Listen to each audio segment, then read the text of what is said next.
महाराष्ट्र में महायुति की प्रचंड जीत के बाद नए मुख्यमंत्री के नाम पर आज मुहर लग सकती है। कल कार्यवाहक मुख्यमंत्री एकनाथ शिंदे ने खुद मैदान से हटने का ऐलान कर दिया। इसके बाद बीजेपी के सीएम के लिए रास्ता साफ हो गया। महाराष्ट्र में बीजेपी का सीएम होगा ये तो साफ हो गया, लेकिन वो चेहरा देवेंद्र फडणवीस होंगे या बीजेपी पहले की तरह फिर कोई चौंकाने वाला फैसला लेगी, अभी तक साफ नहीं है। महायुति के बड़े नेता एकनाथ शिंदे, देवेंद्र फडणवीस और अजित पवार आज दिल्ली में होंगे और बीजेपी आलाकमान से मुलाकात करेंगे।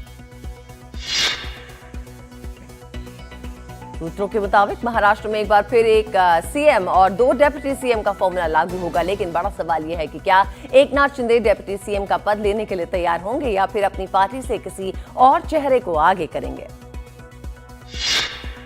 झारखंड में हेमंत सोरेन आज रिकॉर्ड चौथी बार सीएम पद की शपथ लेंगे। शपथ ग्रहण समारोह रांची के ऐतिहासिक मोहराबादी मैदान में होगा। शपथ समारोह में इंडिया गठबंधन के कई वरिष्ठ नेता, कई राज्यों के मुख्यमंत्री और सांसद मौजूद रहेंगे। अब तक मिली जानकारी के मुताबिक आज सिर्फ हेमंत सोरेन सीएम पद की शपथ लेंगे। कैबिनेट के दूसरे मंत्री फ्लोर टेस्ट के बाद शपथ ले सकते हैं। बताया जा रहा है कि कांग्रेस की तरफ से मंत्रियों की लिस्ट अभी तक फाइनल नहीं हो पाई है, जिसकी वजह से आज हेमंत सोरेन अकेले शपथ लेंगे। महाराष्ट्र और झारखंड विधानसभा चुनाव के बाद इंडिया गठबंधन के घटक दलों के बीच का मनमुटाव सामने आने लगा है। संसद के शीतकालीन सत्र के दौरान टीएमसी ने कांग्रेस से अलग राह पकड़ ली है और कहा है कि उनकी पार्टी कांग्रेस के एकतरफा फैसलों को मानने को बाध्य नहीं। संसद में संविधान पर चर्चा का रास्ता साफ हो गया। कांग्रेस ने इस चर्चा की मांग की थी, जिस पर सरकार ने सहमति दे दी है। माना जा रहा है कि संविधान पर चर्चा के सहारे संसद का मौजूद गतिरोध खत्म हो सकेगा।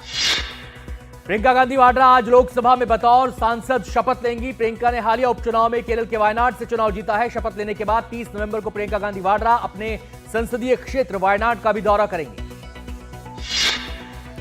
वक्फ संपत्तियों के प्रबंधन और सुधार के लिए तैयार किया गया वक्फ संशोधन बिल अब संसद के 2025 के बजट सत्र में पेश किया जा सकता है। इस बिल को पहले मौजूदा संसद सत्र में लाने की योजना थी, लेकिन ज्वाइंट पार्लियामेंट्री कमेटी की बैठकों में लगातार बढ़ते विवादों के चलते इसे टालना पड़ा। मुंबई में एयर इंडिया की युवा महिला पायलट की लाश मिलने से सनसनी फैल गई। गोरखपुर की रहने वाली महिला पायलट सृष्टि तुली के परिवार का आरोप है कि अपने प्रेमी के उत्पीड़न से वो परेशान थी। राजस्थान की अजमेर दरगाह में शिव मंदिर होने के दावे वाली याचिका को निचली अदालत ने स्वीकार कर लिया है। इस मामले में सभी पक्षों को कोर्ट ने नोटिस जारी करते हुए 20 दिसंबर को सुनवाई की तारीख रखी है। हिंदू संगठन लंबे समय से अजमेर दरगाह को मंदिर बता रहे हैं। उत्तर प्रदेश के संभल जिले में बीती रविवार को हुई हिंसा में शामिल उपद्रवियों की पहचान लगातार की जा रही है। पुलिस ने उपद्रवियों के करीब 41 पोस्टर जारी किए हैं। बताया जा रहा है कि हिंसा में हुए नुकसान की भरपाई इन्हीं उपद्रवियों से की जाएगी। मेवाड़ के पूर्व राज परिवार की गद्दी संभालने के बाद उठे विवाद के बीच विश्वराज सिंह मेवाड़ ने कल नाथद्वारा रोड पे श्री एकलिंगनाथ जी मंदिर पहुंचकर पूजा अर्चना की। विश्वराज ने भगवान शिव को समर्पित इस मंदिर में दर्शन किए और अपने पिता महेंद्र सिंह मेवाड़ की 10 नवंबर को हुई मौत से शुरू शोक को भंग करने की रस्म पूरी की। बांग्लादेश की अंतरिम सरकार ने हाईकोर्ट में कहा कि वो इस्कॉन को एक धार्मिक कट्टरपंथी संगठन मानती है और इस पर प्रतिबंध लगाने की औपचारिकताओं को पूरा कर रही है। सरकार ने ये जानकारी ऐसे समय में दी है जब इस्कॉन के मुख्य पुजारी चिन्मय कृष्णदास बांग्लादेश में हिंदुओं के खिलाफ हिंसा का मुद्दा उठा रहे हैं और बांग्लादेश की पुलिस ने उन्हें देशद्रोह के आरोप में गिरफ्तार कर लिया है। आम आदमी पार्टी के मुखिया अरविंद केजरीवाल कल नांगलोई जाट में 2 परिवारों से मिलने पहुंचे। यहां कुछ दिन पहले फिरौती की मांग को लेकर एक दुकान के बाहर फायरिंग की गई थी। वहीं नांगलोई के एक अन्य परिवार से फोन पर करोड़ों रुपए की फिरौती मांगी गई। केजरीवाल ने दिल्ली की कानून व्यवस्था पे सवाल उठाते हुए कहा कि दिल्ली में हर तरफ डर और असुरक्षा का माहौल है। आम आदमी पार्टी के राष्ट्रीय संयोजक अरविंद केजरीवाल दिल्ली विधानसभा चुनाव से पहले पदयात्रा कर रहे हैं। इस सिलसिले में कल वो द्वारका इलाके में पहुंचे और लोगों से संवाद किया। केजरीवाल की पदयात्रा का दूसरा चरण है जो राजौरी गार्डन से शुरू हुआ है। दिल्ली सरकार के पूर्व मंत्री कैलाश गहलोत ने आम आदमी पार्टी के बाद दिल्ली विधानसभा की सदस्यता से भी इस्तीफा दे दिया है। उन्होंने विधानसभा अध्यक्ष रामनिवास गोयल को अपना इस्तीफा भेजा। दिल्ली हाईकोर्ट ने कल दिल्ली में आयुष्मान भारत योजना को लागू करने संबंधी एक याचिका पर सुनवाई करते हुए दिल्ली के स्वास्थ्य सिस्टम पर सवाल खड़े किए। कोर्ट ने कहा कि दिल्ली में स्वास्थ्य सेवाओं की स्थिति ठीक नहीं है। कोर्ट ने दिल्ली सरकार से पूछा कि इस मामले में केंद्र सरकार से मदद लेने में क्या दिक्कत है। मणिपुर सरकार ने 9 जिलों में और 2 दिन के लिए 27 नवंबर तक मोबाइल इंटरनेट सेवाओं पर रोक को बढ़ा दिया है। राज्य सरकार ने मौजूदा कानून व्यवस्था की स्थिति की समीक्षा करने के बाद ये फैसला लिया।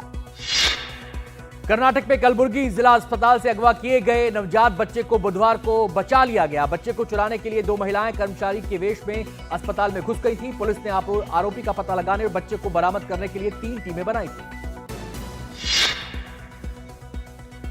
बंगाल की खाड़ी में बना डीप प्रेशर कल चक्रवाती तूफान फेंगल में बदल गया। फेंगल को लेकर भारतीय मौसम विभाग ने अलर्ट जारी किया है। ये साइक्लोन तेज हवाओं के साथ कई इलाकों में तबाही मचा सकता है। तूफान को देखते हुए तमिलनाडु के कई जिलों में स्कूल कॉलेज बंद रखने का फैसला लिया गया है।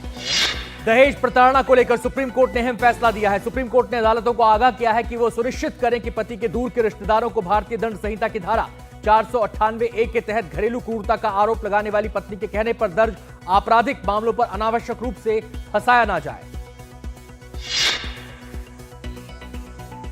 दिल्ली के प्राइवेट स्कूलों में नर्सरी कक्षा में दाखिले की प्रक्रिया आज से शुरू हो रही है। करीब 1741 प्राइवेट स्कूल नर्सरी में प्रवेश के लिए आज से रजिस्ट्रेशन शुरू करेंगे। रजिस्ट्रेशन फॉर्म जमा करने की अंतिम तारीख 20 दिसंबर होगी, जबकि एडमिशन की पहली लिस्ट 17 जनवरी को जारी की जाएगी।